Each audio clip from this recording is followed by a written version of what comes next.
Bonjour, je suis en direct de la Gaming House d'insertion de la mission locale Ouest Audois à Carcassonne, où se situe le Forum des Armées. Comment allez-vous? Bonjour, très bien, merci et vous?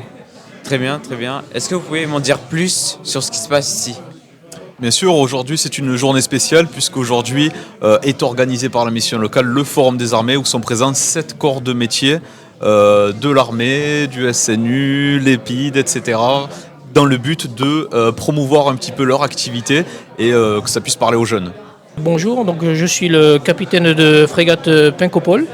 Voilà, je suis officier de réserve opérationnelle à la délégation militaire départementale de l'Aude et je suis notamment donc chef du pôle jeunesse et citoyenneté. Vous êtes aujourd'hui au Forum des Armées pour présenter votre métier aux jeunes et leur donner envie.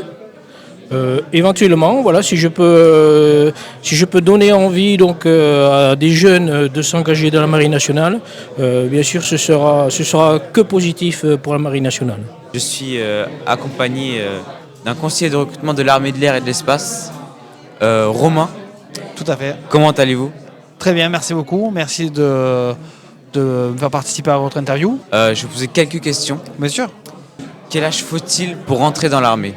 Alors aujourd'hui, on peut rentrer dans l'armée de l'air et de l'espace à partir de 17 ans et demi et jusqu'à 30 ans.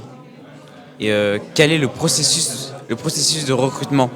Alors quand les jeunes viennent nous voir, en fait, on leur propose différents accès au recrutement en fonction de leur niveau scolaire. Donc de niveau 3e à bac pro, on peut rentrer en tant que militaire du rang, Ouais. ouvrier on va dire. À partir d'un bac, on peut rentrer en tant que sous-officier. Et au-delà d'un bac plus 3, on peut rentrer en tant qu'officier. Quelles sont les compétences à avoir pour rentrer dans l'armée?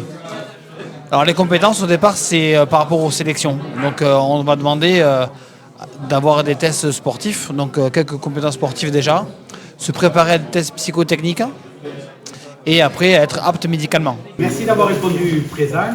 Je vais laisser le président Daniel Lichet vous dire le plaisir qui est le sien de vous accueillir au sein de la Maine-Loire pour cette nouvelle édition du Salon des corps d'armée.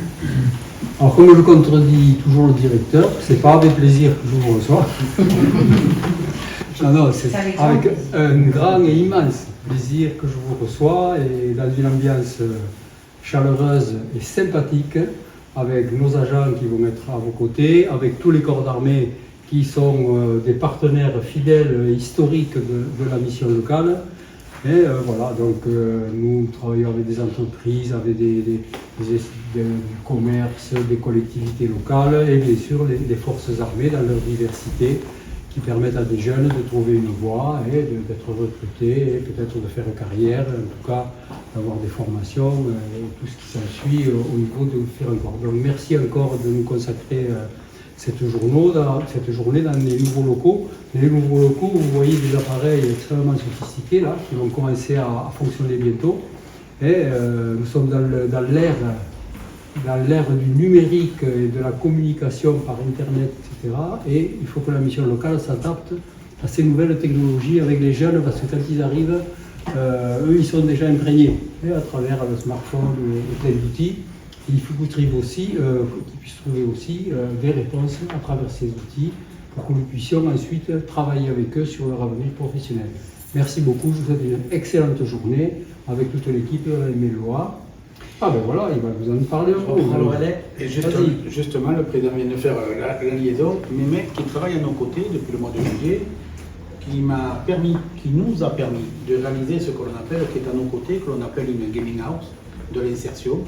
Il y en a 2 en France, la première est à Aix-en-Provence, la deuxième est ici, elle est inaugurée dans une dizaine de jours. Nous sommes la première GINS, comme cela se dit, si je fais quelques efforts. Magnifique. Je prends des cours d'anglais parce que, oui, donc tu rigoles, mais quand il m'a parlé de Twitch, quand il m'a parlé de streaming, quand il m'a parlé de gaming house, il m'a dit non, chef, c'est pas gaming house, c'est gaming house. Donc depuis, je fais quelques progrès en anglais, et donc il va vous exposer brièvement, mais ce qu'il y a ici, l'intérêt que vous pourriez y trouver. Donc en fait, l'idée d'avoir une gaming house de l'insertion, c'est évidemment d'être un peu plus attractif au niveau des jeunes, leur proposer un nouveau moyen de s'exprimer. L'idée, c'est de s'implanter en fait en tant que média des jeunes, pour les jeunes, par les jeunes, grosso modo. Donc l'idée en fait, c'est de faire des ateliers, une série d'ateliers pour les introduire au métier de l'audiovisuel, aux métiers émergents, que ce soit de la technique, que ce soit de l'animation, que ce soit du montage, ce genre de choses. Donc là, j'ai la première promotion de la GINS qui est à mes côtés. Donc 5 jeunes qui vont, que vous allez voir toute la matinée, qui vont venir vous voir, vous demander si vous êtes disponible pour des interviews. Donc on va créer en fait du contenu autour du Forum des armées pour tout simplement exposer ce que vous faites ici.